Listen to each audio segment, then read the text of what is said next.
Cultural, he wants to bring other people in the church.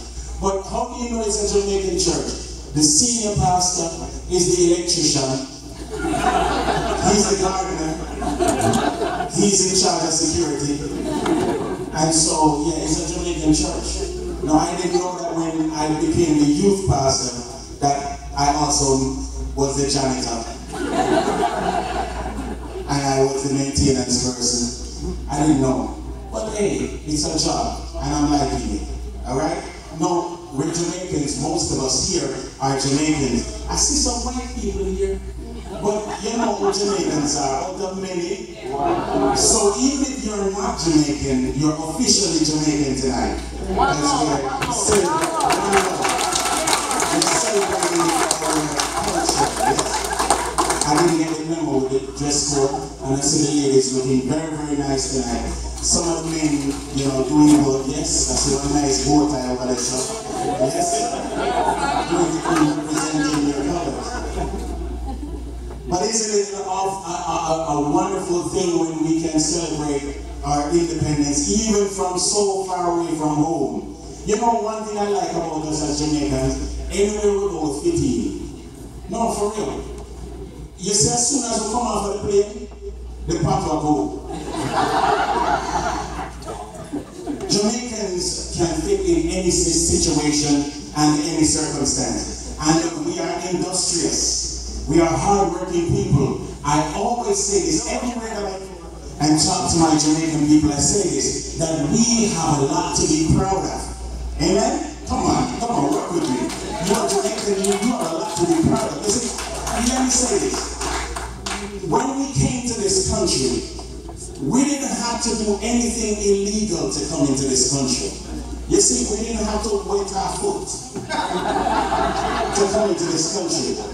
We didn't have to dig through any tunnel to come into this country.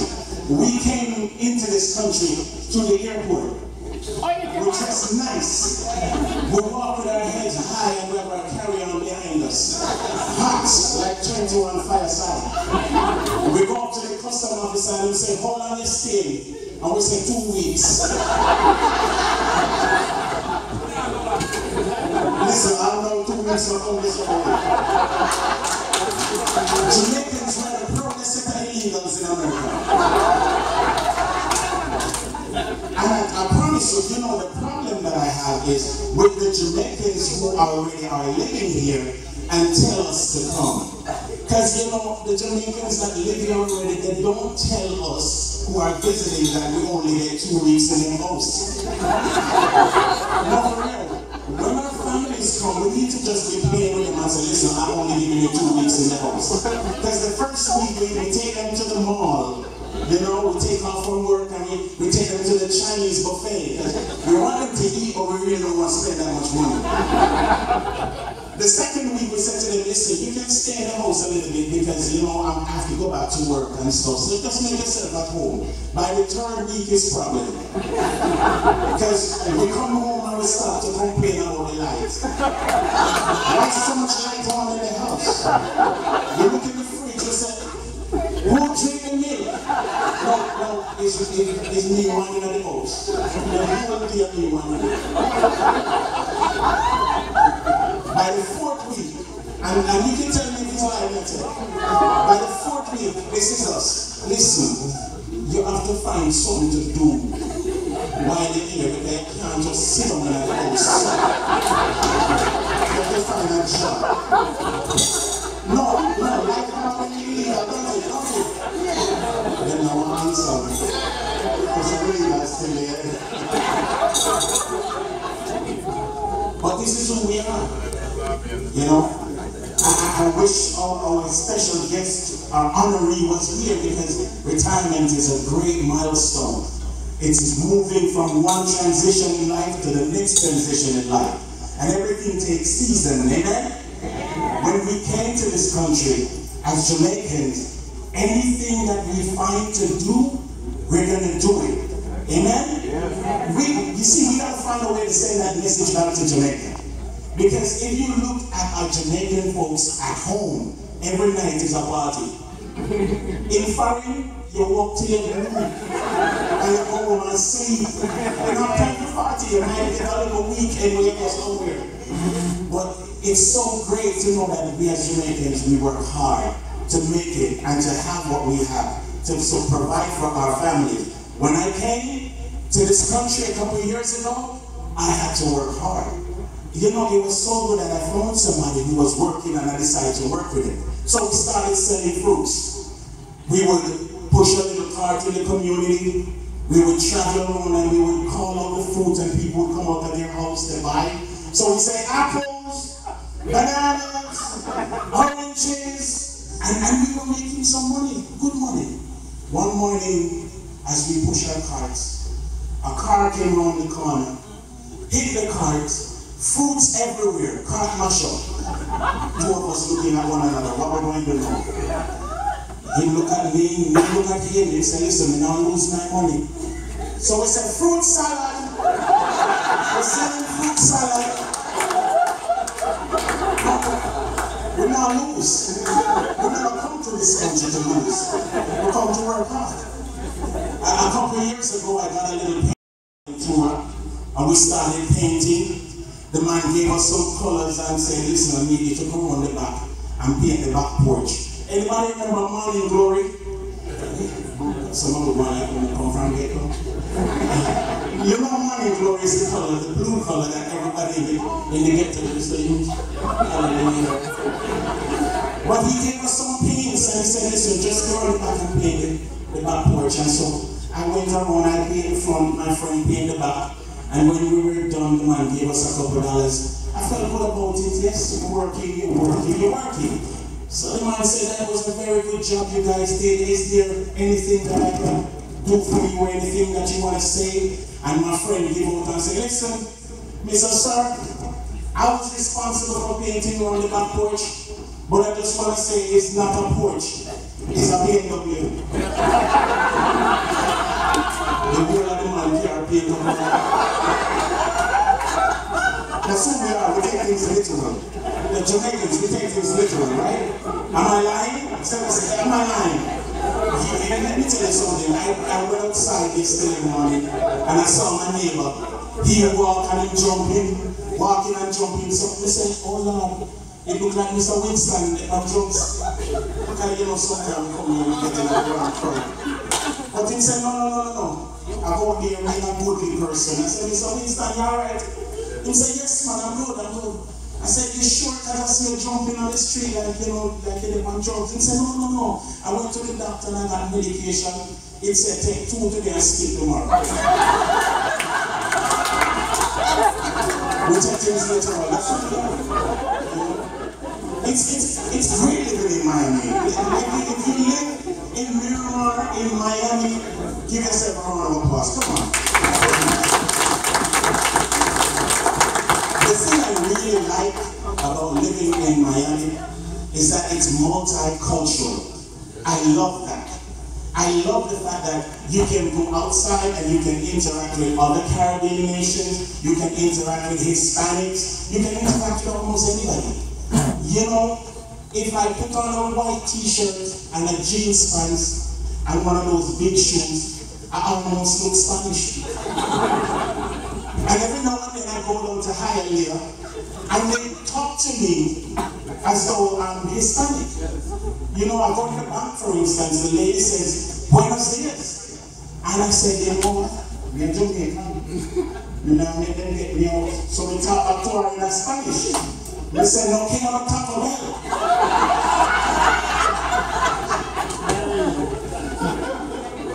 She says, oh, are you bilingual? I said, no, I'm not buying nothing. If they're giving it away free, I'll take one because you're a Jamaican. You know, but I love being in this culture. Yeah? Sometimes we struggle. As people of color, Caribbean people, we struggle. Police brutality is one of the topics that is big in America now. It's crazy what's going on, right? I mean, come on. I said to myself, I'm a Jamaican. I'm not coming to foreign to make police brutalize me. No, sir. Because it's a serious thing going on. I mean, in a police station now. You never know how we find myself in the police station and sit there. Let me tell you something. I tell myself that if the police stop me will arrest myself. I'm saying, hold on, officer. I'm here to report myself. Yeah? And you know, the police about me, when they brutalize you, they tell you stop resisting. Me, I box out myself. I say, stop resisting. Because, you know, you see, I don't want nobody to demonstrate for me. Because usually the demonstration means they're there. I will go to the station the next day and report it, right? And let me tell you something, it is getting really bad. The other day I heard about this guy that was, you know, taking care of a patient in North Miami. And he was lying on the ground with this guy, the little white man. He was handicapped, I mean special needs, guy can't stand it. He was special needs. The policeman shot him while he was on the ground with his hand in the air. The gentleman says, why didn't you shoot me? The policeman said, what happened was I was trying to shoot the white man. I said, I feel the bullets are racist. Check the bullets. Look at this gentleman, he was choked to death in New York City.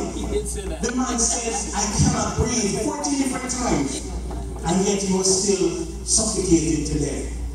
It hurt me. I feel it. Because the same thing happened to me. I found myself crying to the police. I cannot breathe. So what happened was, I got jogging. I'm so fat. Many of the day, dropped out. I was saying to the police, I cannot breathe. The police lifted me up and put me. I said, thank you, Jesus, for the police. But it's serious what's going on. It's serious with our waiters. I see enough of the men here, slim and trim. Some of us hiding the belly. No, I mean, as men, we have to take care of ourselves. We really do. Watch your health, watch what you eat. Make sure you get your prostate checked. Come on. You reach your time in age, check your prostate. No, let me tell you something. That's not a comfortable exam. When you're done, you feel violated. But you have to check it. And the other day, I went to the doctors to check my prostate. And it was a terrible experience. I went in the room and the man was there and he put on everything, fixed up himself. And he did the exam and he walked out. When he left, the nurse came in and she came in with a terrible thing. She said to me, who the man they just eat?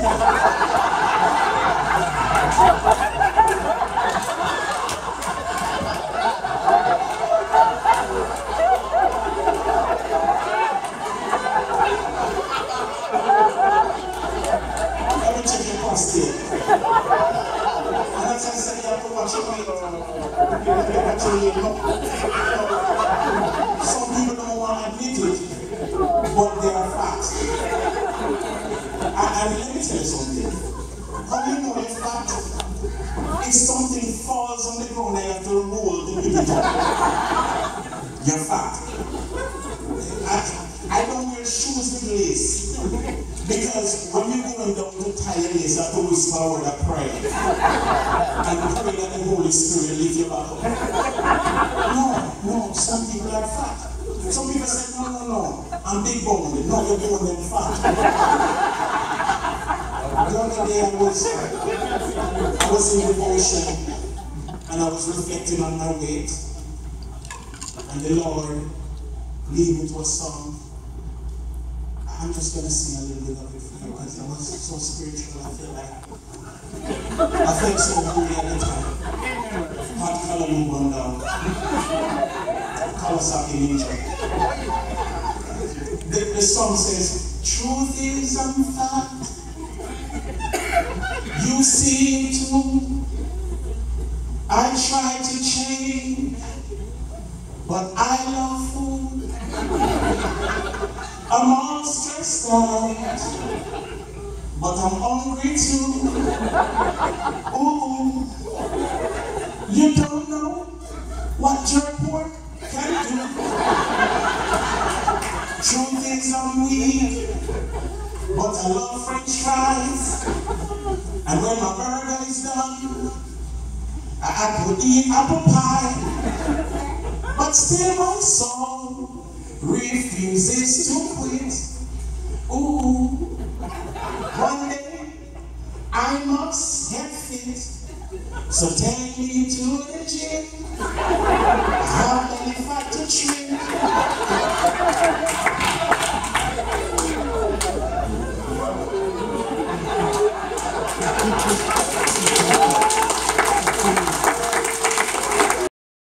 You try to teach them the right way, try to teach them the godly way, but people just people, you know. So I'm a holistic type of guy. I talk to them about everything. I talk to them about health, wellness, goodness, you know. I talk to them about what they eat, for instance. I said, the fast food industry in America is not your friends. They're here to make a profit, and so they'll sell you whatever, and they'll try to make a profit off you and your health. I said, stuff like burgers and pork kind of things that you could slow down or do away with. I said, you know that in every piece of pork, there is a certain fat that is in there. It's called lard. And it stays in your body forever. One little boy get up and say, Pastor, we love the Lord.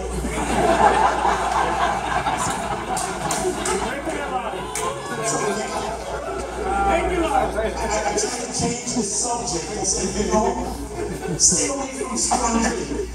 Avoid drugs and alcohol. I said, if it's up to me, I would have taken all the alcohol I can find and I would dump it in the river. The same way I get up and say, shall we gather at the river?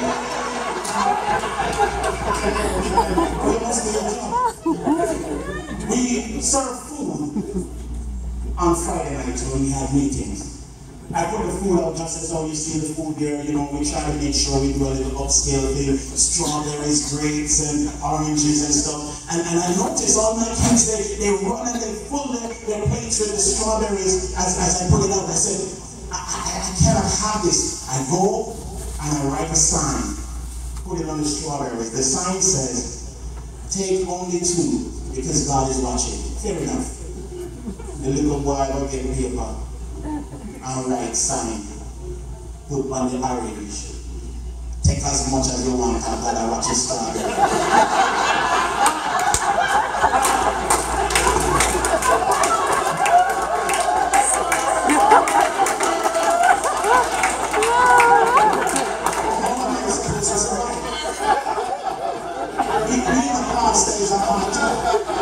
And especially in prison, make it even worse.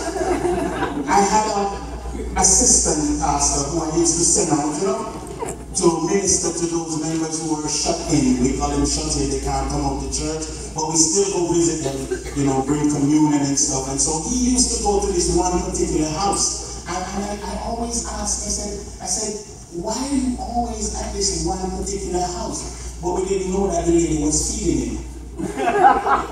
So what happened is every time he goes, she used to put a nice tray on the table. It was filled with peanuts, cashews, almonds, mixed nuts. And he would go and he would eat his heart's desire. And as soon as the mixed nuts were done, he would leave. One day he went there and there was no mixed nuts. He looked and he waited and he talked and he tried to make himself comfortable, but there was just no mixed nuts. And so finally he said, Sister Mary, I notice you always give me mixed nuts when I come. And I'm wondering, you know, why there's no mixed nuts this time. You know, you're not comfortable with me eating them. She said, no, Pastor, you can get them. She said, the problem is I don't have any right now. She says, what happens is my daughter, she sends me mixed nuts from New York. And because I have no teeth, I just suck out the chocolate.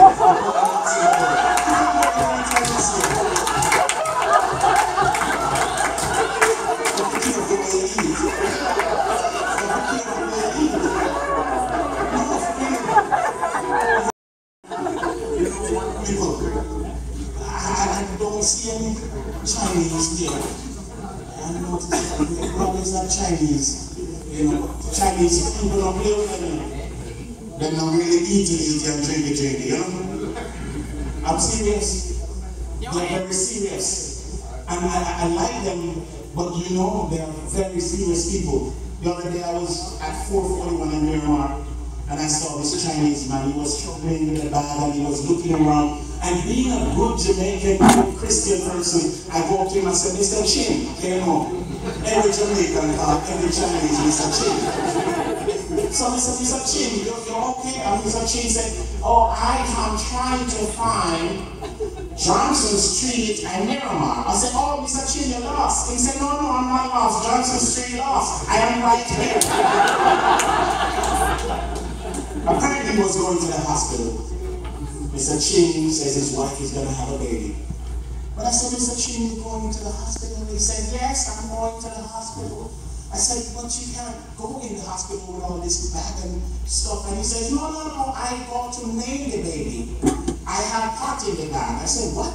How that work? He says, what happened? You go in the hospital, you throw the pot in the hair, it comes down chain long chain, that the baby name. Mr. Chin got to the hospital, and when he got to the hospital, something wrong. Mr. Chin take one look at the baby and say, no, something wrong. Something wrong. Mr. Chin said, me Asian, you Asian. Me brown, you brown, baby black.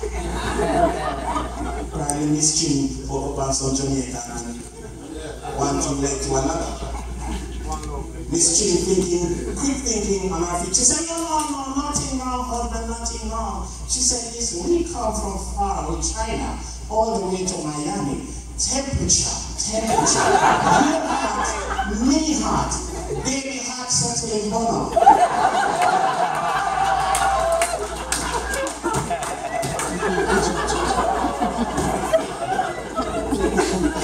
I like going to Chinese restaurants. Anybody else like going to Chinese restaurants? It's always good, you know, mixture of food and stuff.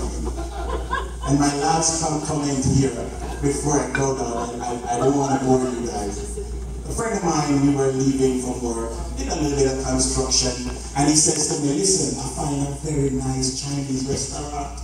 We say, yeah? He said, yes, and they're cheap. We say, yeah? He said, yes, man, but they're right now. We say, all right, enjoy yourself. So he went to his Chinese restaurant, he goes in and he looks at the menu, and he sees pork fried rice, $7 and more. Can't go to that. Shrimp fried rice, $8, no. Chicken chop suey, $5.99, no. At the bottom of the menu, written with marker, he saw lele soup, $3.99. He said, okay, it looks like they can go with the lele soup. So he got to Mr. Chin. He said, Mr. Chin, send me one lele soup. Mr. Chin writing on his paper. He said, okay, one lele soup coming up. Mr. Chin brought her back and he's doing things. In about 10 minutes, the food was out.